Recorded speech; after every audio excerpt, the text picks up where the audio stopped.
Hello friends, कैसे हो आप सभी। आई होप आप सभी मस्त होंगे, अपनी अपनी पढ़ाई में व्यस्त होंगे। मैं सरस वंश कंपटीशन क्लासेस में आप सभी का स्वागत करती हूं। फ्रेंड्स, जैसा कि आप सभी जानते हैं, इस टाइम पर हम लोग KVS PRT के अंतर्गत कंप्यूटर सब्जेक्ट के प्रैक्टिस सेट सॉल्व कर रहे हैं। तो इसमें हम लोगों के अभी तक जो प्रैक्टिस सेट हैं वह 3 प्रैक्टिस सेट सॉल्व हो चुके हैं और आज हम लोग प्रैक्टिस सेट 4 देखेंगे। ठीक है, तो प्रैक्टिस सेट 4 में मैंने आप लोगों के लिए 20 प्रश्नों को रखा है। देखते हैं आप लोगों को इसमें कितने प्रश्न सही होते हैं। आज का जो लेवल है वह बहुत ही इजी है और बहुत ही ज़्यादा हार्ड मैंने इसमें क्वेश्चन नहीं लिए हैं, क्योंकि मैंने इसका प्रैक्टिस सेट देखा है, उसमें ज़्यादा कठिन प्रश्नों को नहीं पूछा गया है। ठीक है, इसीलिए आप लोग ये मत कहिएगा कि जो आपने प्रश्न बनाए हैं वह बहुत ही इजी हैं। तो चलिए ज़्यादा बात ना करते हुए हम लोग जो हमारा क्लास है वह स्टार्ट करते हैं। ठीक है, तो सबसे पहले देखते हैं जो हमारा पहला प्रश्न है वह क्या कह रहा है। पहला प्रश्न कह रहा है, कंप्यूटर साक्षरता दिवस कब मनाते हैं। ठीक है, कंप्यूटर साक्षरता दिवस कब मनाते हैं, अधिकतर जो है एग्जाम में यह प्रश्न पूछा गया है। तो कंप्यूटर साक्षरता दिवस कब मनाते हैं, 2 दिसंबर को मनाते हैं। अगला प्रश्न है, मेगाबाइट में क्या मापते हैं। तो कंप्यूटर की स्मृति गति को मेगाबाइट में मापते हैं। अगला प्रश्न कह रहा है कि 1024 बाइट जो है वह किसके बराबर होती हैं। तो 1024 बाइट 1 KB के बराबर होती हैं। KB यानी किलोबाइट।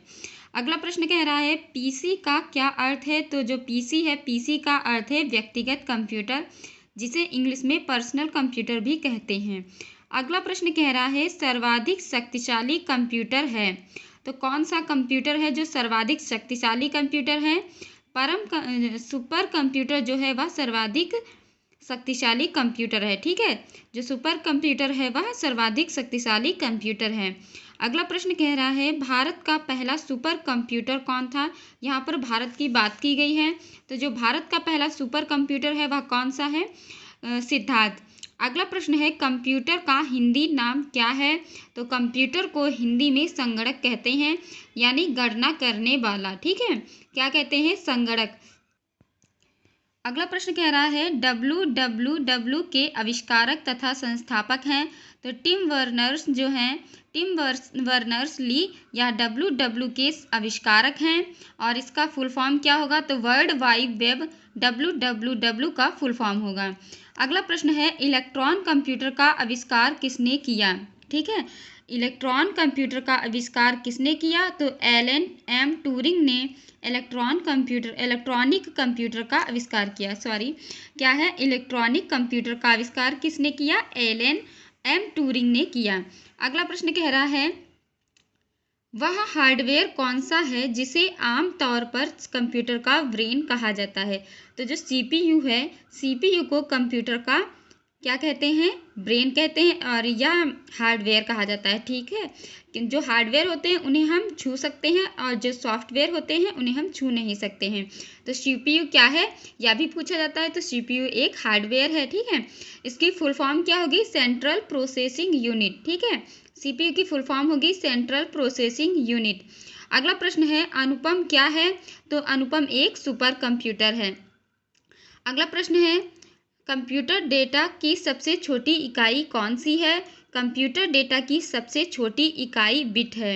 अगला प्रश्न है, सबसे पहला कंप्यूटर का क्या नाम था। तो जो सबसे पहला कंप्यूटर था उसका नाम इनेक था। ठीक है, अगला प्रश्न है, आधुनिक कंप्यूटर की खोज सबसे पहले कब हुई। तो आधुनिक कंप्यूटर की खोज सबसे पहले 1946 में हुई। कब हुई, 1946 में हुई। अगला प्रश्न कह रहा है, कंप्यूटर के क्षेत्र में महान क्रांति कब से आई। तो 1960 में कंप्यूटर के क्षेत्र में महान क्रांति आई। ऑप्टिकल मेमोरी है, तो CD-ROM जो है वह ऑप्टिकल मेमोरी है। अगला प्रश्न है, पहला कंप्यूटर किसने बनाया था। तो सर्वप्रथम जो कंप्यूटर है वह किसने बनाया था, चार्ल्स बेबेज ने। इन्हें कंप्यूटर के आविष्कारक के रूप में जाना जाता है। भारत की सबसे बड़ी सॉफ्टवेयर जो कंपनी है वह कौन सी है। TCS जो है वह भारत की सबसे बड़ी सॉफ्टवेयर कंपनी है और इसका full form Tata consultancy service limited है। ठीक है, अगला प्रश्न है, जब कोई कोई क्रमादेश जो है लागू करता है तो वह क्रमादेश कहाँ पर अटक जाता है, तो वह क्रमादेश जो है वो रैम में अटक जाता है। ठीक है, रैम को क्या कहते हैं, रैंडम एक्सेस मेमोरी कहते हैं। अगला प्रश्न है, एक हार्डवेयर डिवाइस जो डाटा को अर्थपूर्ण जो है इंफॉर्मेशन में बदलता है। ठीक है, यानी जो हम इंफॉर्मेशन देते हैं वो किस रूप में बदलता है, अर्थपूर्ण रूप में बदलता है, तो इसे क्या कहते हैं, प्रोसेसर कहते हैं। ठीक है, तो हमारे जो 20 प्रश्न हैं वह समाप्त हुए। और यह सेशन आप लोगों को कैसा लगा आप लोग कमेंट बॉक्स में बताइएगा। और चैनल को लाइक शेयर और सब्सक्राइब कीजिएगा। आप लोग लाइक नहीं करते ना तो आप कमेंट करते हैं, आप लोग कमेंट करके अपना अपना फीडबैक दीजिएगा। और जो मेरे में कमियां हैं उनको मैं सुधारूंगी। और अपने फ्रेंड लोगों के साथ में शेयर कीजिएगा। Thank you.